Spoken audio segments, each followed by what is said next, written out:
that Israeli Prime Minister Benjamin Netanyahu and Minister of Defense Yoav Gallant bear criminal responsibility for the following international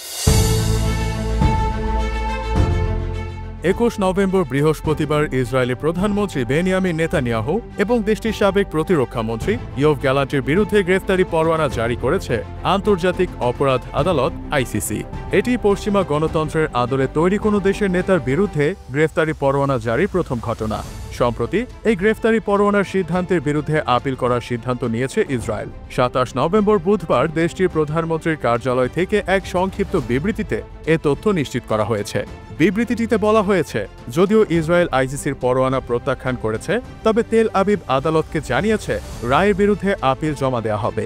এতে তুলে ধরা হবে গ্রেফতারি পরোয়ানা কতটা অযৌক্তিক এবং ভিত্তিহীন। যদিও পরোয়ানা ইতোমধ্যেই জারি করা হয়েছে, তবুও গ্রেফতারি পরোয়ানা বাস্তবায়নে বিলম্ব করার অনুরোধ করা হয়েছে ইসরায়েলের তরফ থেকে। আইন অনুসারে আপিল বিচারাধীন থাকা অবস্থায় পরোয়ানা স্থগিত করার অধিকার আদালতের আছে, আর এই সুযোগটি কাজে লাগাতে চায় ইসরায়েল। নেতানিয়াহুর কার্যালয় থেকে বলা হয়েছে, আন্তর্জাতিক অপরাধ আদালতকে একটি নোটিশ দিয়েছে ইসরায়েল। তারা আদালতে আপিল করার ইচ্ছা প্রকাশ করেছে ও গ্রেফতারি পরোয়ানার কার্যকারিতা বিলম্বিত করার দাবি জানাচ্ছে। এতে আরও বলা হয়, নেতানিয়াহু বুধবার জেরুজালেমে মার্কিন রিপাবলিকান সিনেটর লিন্ডসে গ্রাহামের সাথে তার অফিসে সাক্ষাৎ করেছেন, যেখানে সিনেটর প্রধানমন্ত্রীকে জানিয়েছেন মার্কিন কংগ্রেস আইসিসির বিরুদ্ধে। আবার আগত ট্রাম্প প্রশাসন আইসিসির ওপর নিষেধাজ্ঞার চিন্তা করছে বলে জানা গেছে।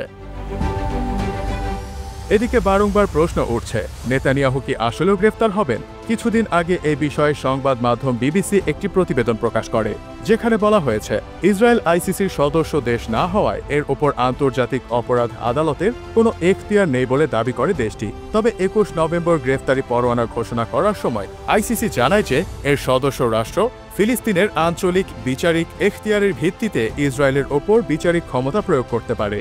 যদিও কিছু ব্যতিক্রম ছাড়া আইসিসি সাধারণত অনুপস্থিত আসামিদের বিচার করে না, যার অর্থ দাঁড়ায় সম্ভবত নেতানিয়াহু এবং গ্যালান্ট আইসিসির কোনো সদস্য রাষ্ট্রে ভ্রমণ করা বা গ্রেফতার না হওয়া কিংবা দুজনকে হেগে না আনা পর্যন্ত তাদের বিচারের মুখোমুখি হবার সম্ভাবনা নেই। ফলে পরোয়ানা জারি হলেও নেতানিয়াহু কিংবা গ্যালান্টকে তাৎক্ষণিকভাবে গ্রেফতারের মুখোমুখি হতে হবে না, তবে এরপর থেকে তাদের জন্য যে কোনো দেশে ভ্রমণ করা জটিল হবে। একই সঙ্গে এর মাধ্যমে আন্তর্জাতিক মঞ্চে ইসরায়েলকে আরও বিচ্ছিন্ন করার হুমকি তৈরি হলো।